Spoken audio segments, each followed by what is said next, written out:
I found this old Lincoln style rocking chair online. It had already been sanded, so easy job, right? That's a definite no. As you'll see, there is a lot of work as well as a few surprises in store for restoring this chair. Actually, I'm not even sure if this counts as a full restoration, just restoring it back to a semi-decent condition. You'll see what I mean as we go. As always, we'll start with the disassembly. Some of the hardware seemed a bit odd and out of place. I'm not sure if it's all quite original. Also, the plates that the cushions would have been attached to are a bit recycled. I also think that I'm not the first person that has been through and done some work on this. All the blue paint is kind of a dead giveaway. Though there also seems to be a few other colours of paint underneath it. Not to mention someone has filled a few of these gaps at some point too before they painted over the top.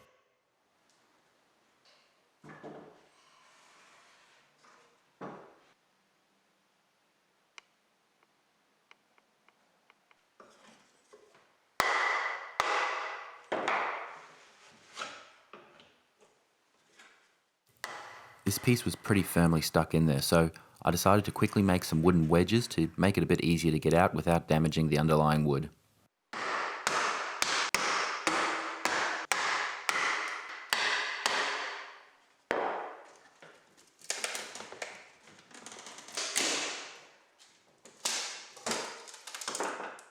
It appears that originally this was a cane chair and somebody has covered it and then upholstered it. I hadn't planned on coming across that. A little bit of a change of course, but that's what happens sometimes. If you're not sure what I mean by caned, I'm referring to the areas that you sit against being made of woven cane, wicker or rattan. It has quite a few different names. This is usually suspended, giving a softer area to sit against. They've also used quite a lot of filler here to close up any gaps that aren't going to be seen underneath the fabric.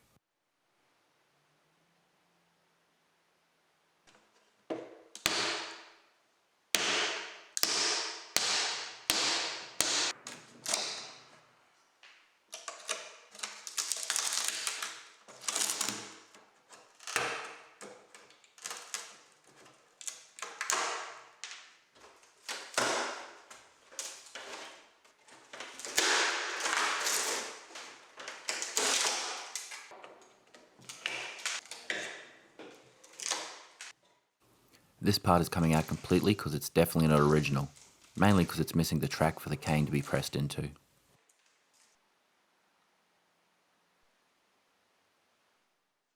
The nails are definitely old though, and rusty.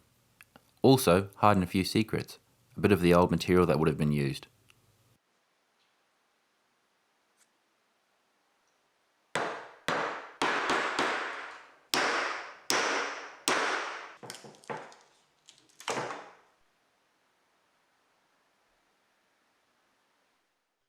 A few hard raps with the hammer is enough to break up the hide glue in these joints. After some comments on my last video, I've delved deeper into hide glues and they seem to be the way to go with some aspects of my restorations. Not every part, but the main joinery sections at least. It's always good to mark your pieces as you take them apart as well, just to remember which way they came apart.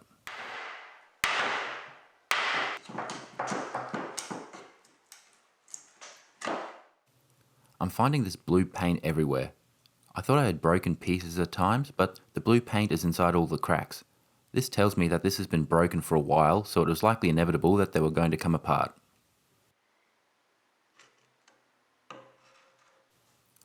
I know it's not always possible, but please don't put nails through joints like this. If you can, take it apart and re-glue it.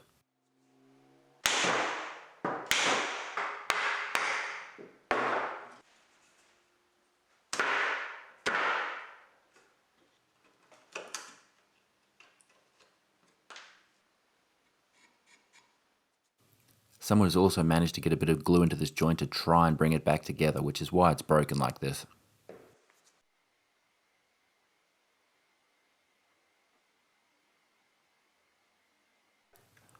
I'll start with the seat, as it seems like it should be one of the easier parts to repair.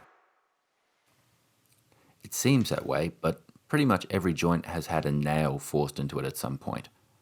Also, these nails have been there for a little while, so they've gotten a bit rusty and they just keep snapping off.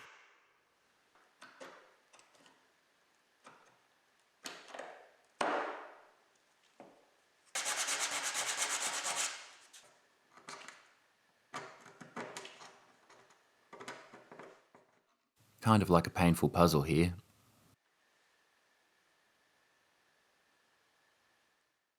Now, these bits probably should have been epoxied together to make them stronger. However, I decided to use PVA glue because there was a lot of small fiddly pieces.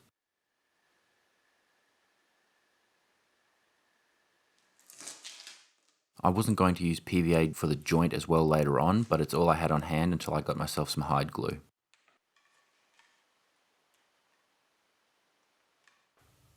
I go through and clean out some of the glued in cane from earlier.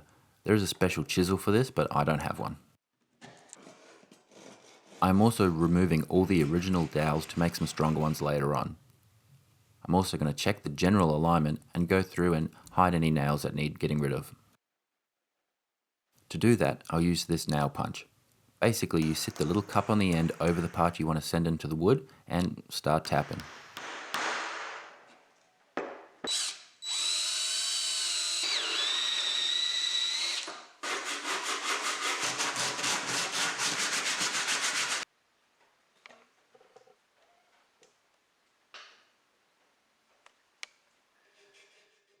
I want these dowels to be really strong, so I decided to use a piece of River Red gum that I had got from the local shop. Funnily enough, these trees have spread overseas and are actually considered pests, but the wood is really great. If you ever see any of these trees, try not to park underneath them though. They do have a tendency to randomly drop extremely large branches without any notice. The sawdust also smells great.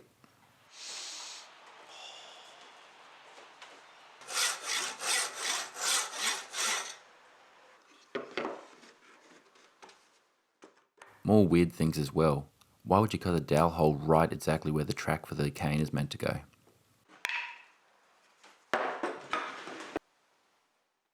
Also, the sides of these pieces are nowhere near alike.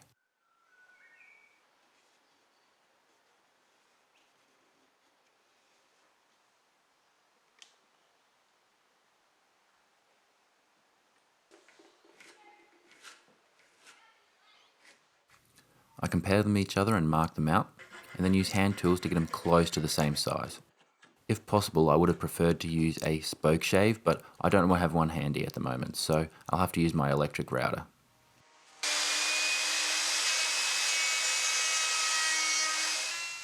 The cutter that I'm using has a ball bearing on top which runs against the edge of the timber. I can use that to make a slight mark in the bottom piece and then just follow along again.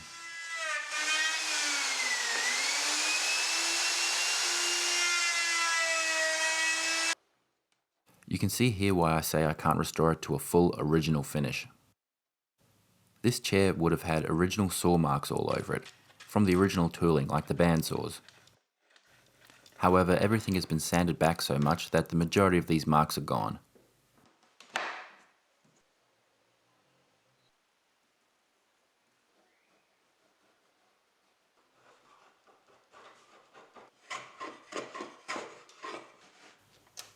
Don't forget the dry clamping to check for alignment before adding any glue.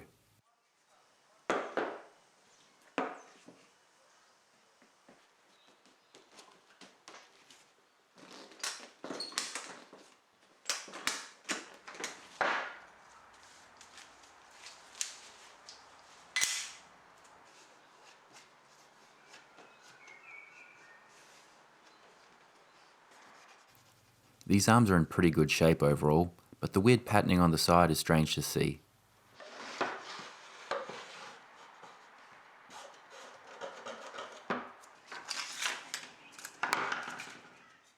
I also found some scrapers for sale at the local shop recently, so I decided to get on them. They're great for finishing up a surface when you don't want to take away too much material.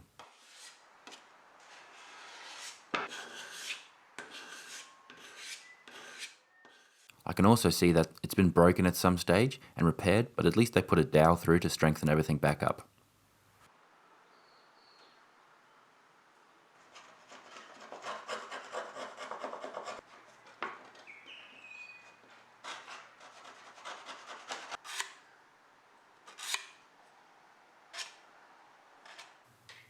There is a proper tool for this, but as long as the steel that you're using to bend over the edge of your scraper is hard enough, it'll do the job. If there's no burr on the edge of your piece, it won't scrape very well.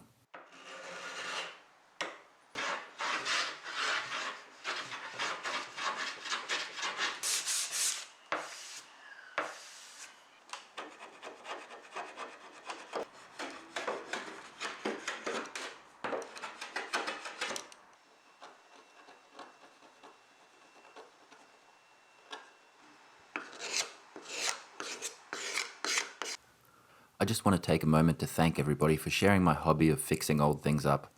I like the idea of taking something that has probably been hidden away for a few decades and giving it a new lease on life.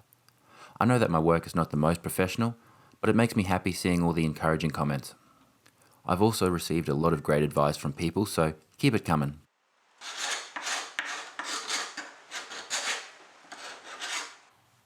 I thought I would check out the wood grain to see if it helped ID the wood. Let me know in the comments if you recognise it. I would assume it could be something Australian or British.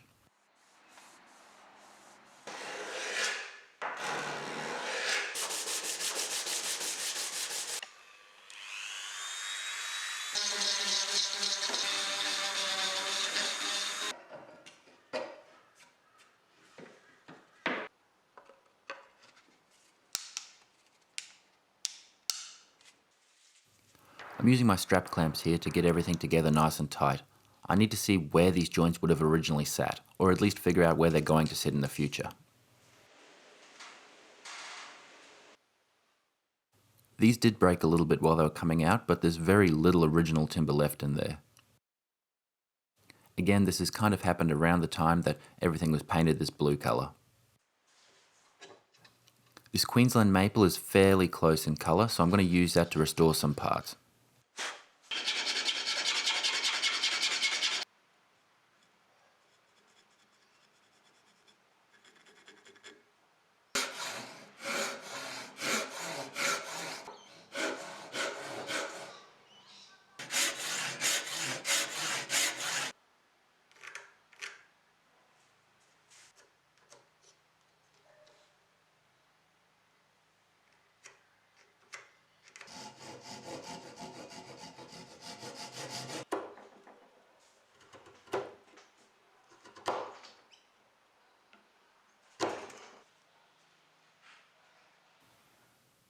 You can see here why these joints have failed the way they did.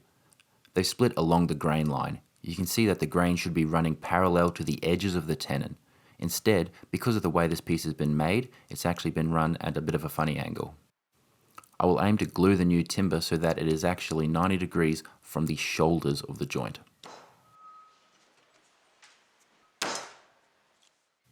This was the only one of the 4 top rails tenons that hadn't failed.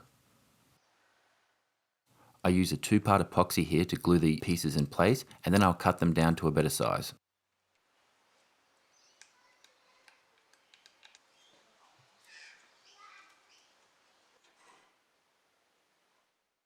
I also decided it would be easier to square up these mortises instead of leaving them this weird round shape.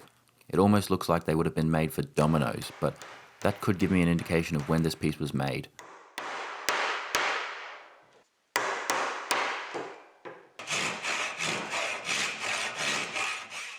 My tenon saw was in its prime here.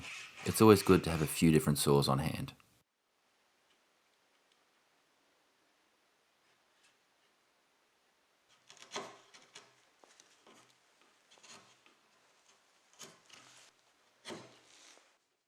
The mortise gauge also helps with some consistency here, though I'm using it more like a marking gauge.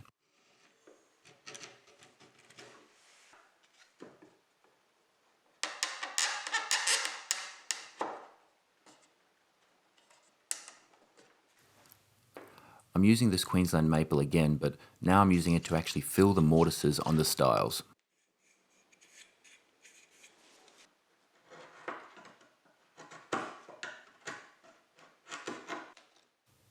These parts again are being epoxied in place. This will help in the future if somebody needs to take this chair apart. When I use hide glue for putting the joints together, this part won't come out with heat or water. My little flush cut saw does a good job at getting everything nice and even for minimal planing later.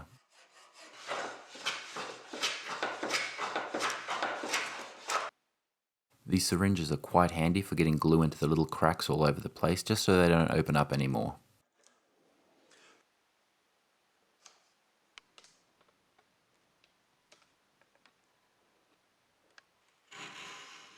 The tenons on the upper rail are too far gone to be saved.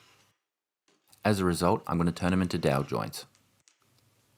Due to the lack of space, the dowels are kept short, and epoxy is again used to make sure everything is tough enough.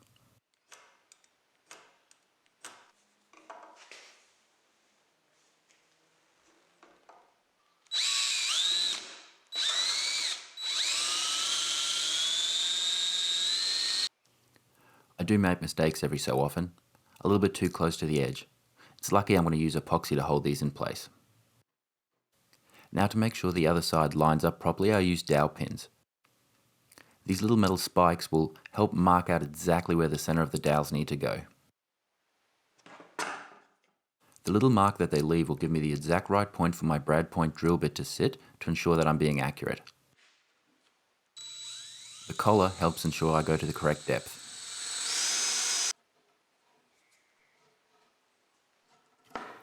These should ideally be a little bit tighter, but I'm not sure why they came out this way. Possibly a slight wobble on my drill bit. Next, on the same piece, I start cleaning up the areas that have been broken and just left there. They obviously didn't think to repair them, as they'd cover the whole area up with plywood. Again, this Kwandong that I found is a very similar colour, so hopefully by the time I get that in place and clean it up, it's not going to look too sus.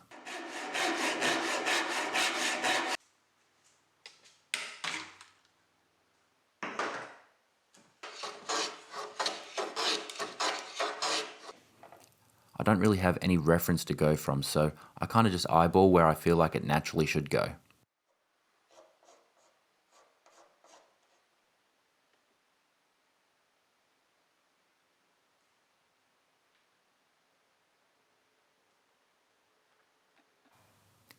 Two clamps and it all holds together.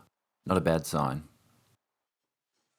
I had a friend use their table saw to cut out some tracks for the sides, as the originals had been replaced or broken when this chair was upholstered originally. What I didn't think to factor in was the fact that one edge needs to be angled slightly so that it runs along the stile properly. Easily fixed with the number 4 hand plane.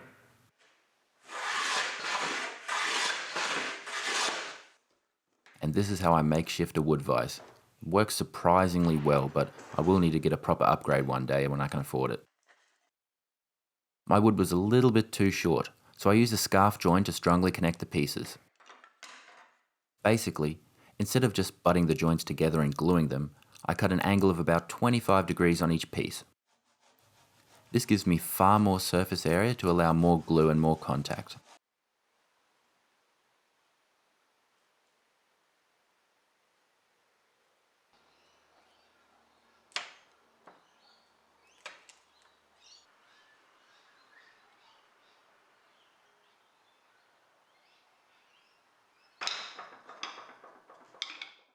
These wooden dowels are quite bent, so instead of replacing them, I decided to give them a quick steam and see what I could do with them. My boiler that I use for homebrewing beer happens to be a great size for it. I let them sit in the steam for about an hour or so.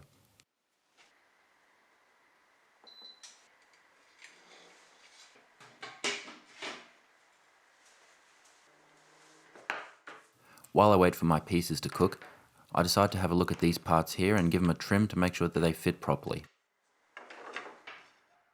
Everything will need to be quite snug, because if there's any gaps, it's going to break.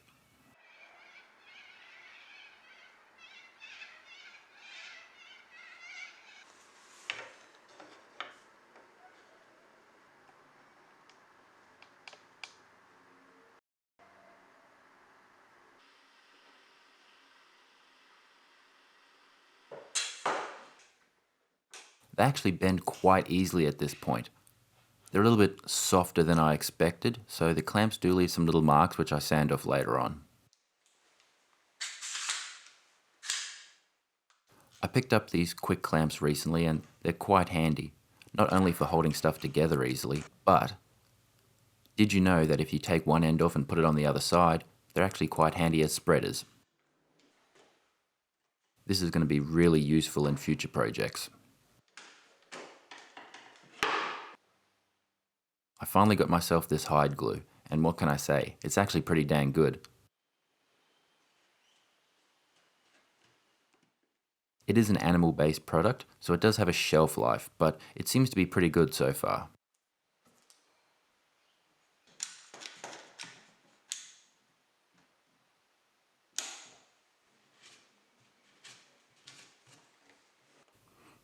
It never hurts to go through and double check that your measurements are even, or at least exactly what they were before when you had everything clamped together.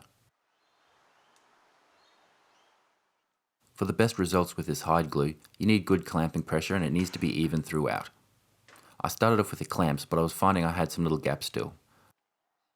So I got out some masking tape, and then I added a bit more masking tape. I ended up using a lot of masking tape, but they held together quite tightly.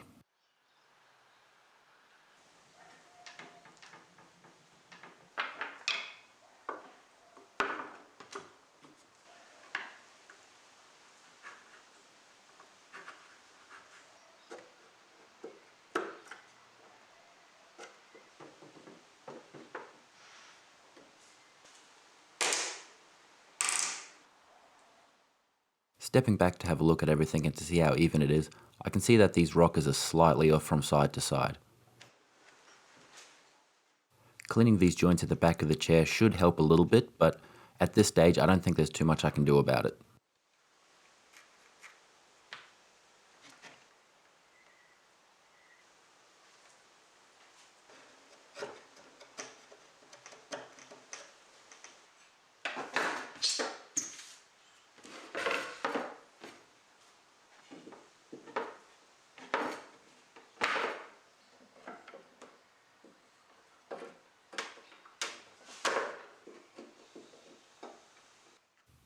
I was hoping I didn't have to do anything to these bottom mortise and tenons that joined the rockers to the legs, but they were just that little bit off and I wasn't happy with the gaps that are there.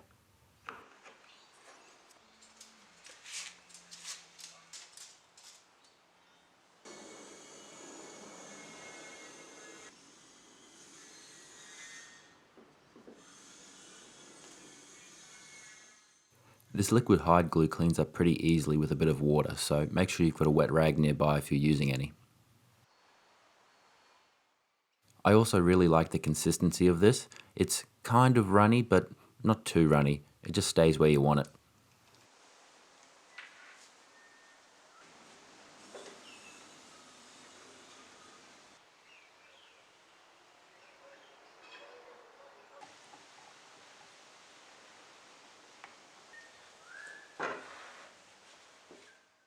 You can check fairly quickly if something is square by measuring from corner to corner. If the sizes are the same, then it means it's square.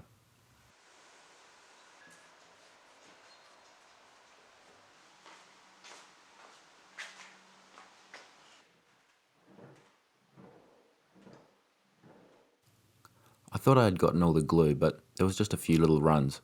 You can see how it stained the wood slightly.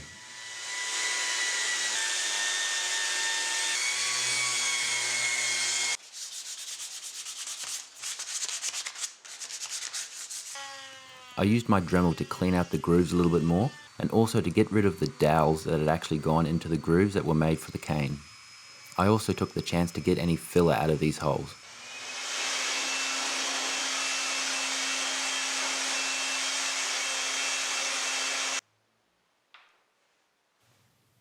I've chosen to use an alcohol-based stain here that I can thin out with Metho.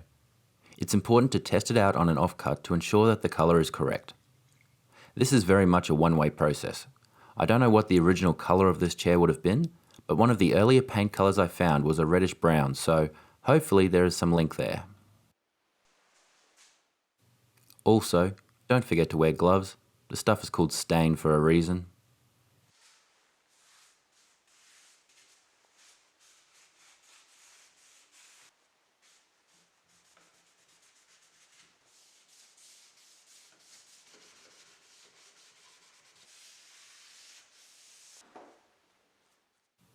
I use a brush to get the colour into the old nail holes and cracks. Excess is easily dispersed on the surface later on with the rag. Now for the top coat. I had 3 different finishes laying around. The timber oil is just a linseed oil, which would add a nice warmth to the timber. And the Aqua Deck was just an old decking oil, but after checking its colour, it was almost like a brownish paint. The Wipe On Poly gives a really consistent finish, but takes a lot of coats to build and needs around 6 hours between coats. I ended up going with the Wipe On Polyurethane.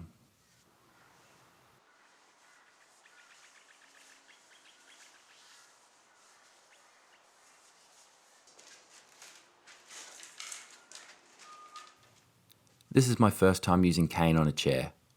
It's a woven mesh that is held in place with a thick rod that is hammered into the grooves on the seat and backs of the chair. After soaking in warm water for at least half an hour, it becomes soft enough to not crack when forced into the groove. The process I have followed consists of laying out the piece, pressing in some wedges around the outside to hold it generally in place, pressing all the edges in, and then gluing and tapping a cane edging into the side. I had to make myself a tool to press the cane in evenly. It worked out quite well. The edging should hold everything in quite firmly until the glue and mesh dries. I started to worry about the force needed and if the new pieces I made were going to hold, so I clamped them steady and added some nails in the back as insurance.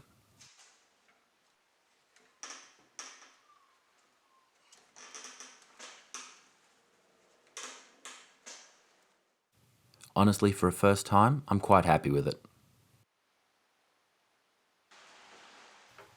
I reused the screws and bolts that came in the chair.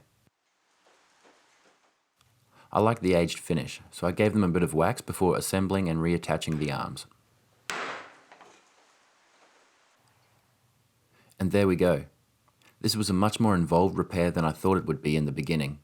Which brings up a good question. Is this a restoration if I don't know what it looked like originally?